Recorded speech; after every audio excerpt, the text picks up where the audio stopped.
بسم اللہ الرحمن الرحیم۔ میں ہوں راشد خان، آپ دیکھ رہے ہیں راشد خان یوٹیوب چینل۔ تو ناظرین، آج ہم بات کریں گے کرونا وائرسز کے بارے میں۔ آج کی تاریخ ہے 12/10/2020۔ تو آج عمان میں ٹوٹل کیسز آئے ہیں نیو 685 ٹوٹل کیس جو اب عمان میں ہو گئے ہیں ان کی تعداد ہوگی 1,60,575، اور جو total patient I C U میں ہیں ان کی تعداد ہے 213، اور ٹوٹل جو ریکوریز ہوئی ہیں ابھی تک وہ ہے 93,222، اور ٹوٹل جو ڈیتھس ہو چکی ہیں، ٹوٹل جو لوگ اس دنیا فانی سے کوچ کر گئے ان کی تعداد ہوگی 1046، اور لاسٹ 24 آور میں 55 پیشنٹس ہاسپٹل میں ایڈمٹ ہوئے ہیں۔ ہاسپٹلس میں ایڈمٹ ٹوٹل پیشنٹس کی تعداد ہے 543۔ یہ تو ہوئی آج کے کیسز کی بات۔ ابھی ہم بات کریں گے اپنا آؤٹ پاس کے بارے میں۔ کچھ میرے دوست بار بار مجھ سے یہ پوچھ رہے ہیں کہ آؤٹ پاس کھل گئے، آؤٹ پاس کھل گئے، تو میں آپ کو یہ بتاؤں گا کہ ابھی تک آؤٹ پاس اوپن نہیں ہوئے۔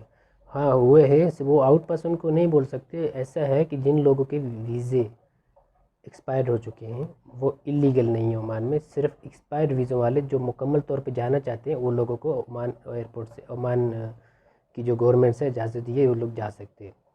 اور جو لوگ اللیگل ہے 5 سال سے 6 سال سے، مطلب جنہوں نے اپنے ارباب سے بھاگے ہوئے، ان لوگوں کے ابھی تک آؤٹ پاس کھلے نہیں ہیں، اور امید کرتے ہیں انشاءاللہ اس مہینے کے آخر تک کھل جائیں گے۔ تو تمام دوستوں سے گزارش ہے کہ میرے چینل سبسکرائب کریں اور ساتھ میں گھنٹی کا بٹن دبائیں تاکہ میری تمام ویڈیوز آپ تک پہنچ سکے، اور میرے چینل کو سبسکرائب کریں اور میرے اس چینل سے آپ جڑے رہیں۔ انشاءاللہ جیسے ہی کوئی نئی خبر آتی ہے آؤٹ پاس کے بارے میں تو آپ کے ساتھ شیئر کروں گا، اور آپ کو تمام خبریں اس چینل سے ملیں گی انشاءاللہ۔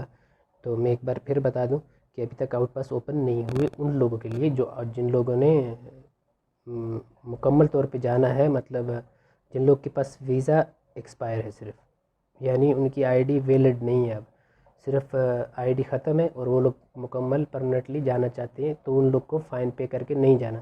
ہاں جو لوگ جا کے آنا چاہتے ہیں ان لوگ کو لازم فائن پے کرنا پڑے گا۔ اس کے علاوہ تمام دوستوں سے، تمام بھائیوں سے ریکویسٹ ہے کہ بھیڑ میں جانے سے بچیں، کیونکہ کرونا وائرس کی سیکنڈ جو ویو ہے وہ چل رہی ہے۔ تو کوشش کریں زیادہ سے زیادہ اپنے گھروں میں رہنے کی، اور قانون کو قطعاً نہیں توڑیں، کیونکہ قانون توڑنے والوں کے لیے ابھی بہت سختی سے نپٹا جائے گا، قانون توڑنے والوں سے سختی سے نپٹا جائے گا۔ تو تمام بھائیوں سے آخر میں دعا کریں گے کہ اللہ پاک تمام مریضوں کو صحتیاب کرے، اور جو اس دنیا سے چلے گئے ہیں اللہ ان کی قبروں کو روشن و منور فرمائے، اللہ ان کی مغفرت کرے، اور ملتے ہیں نیکسٹ ویڈیو میں انشاءاللہ۔ تب تک کے لیے اللہ حافظ، اللہ نگہبان۔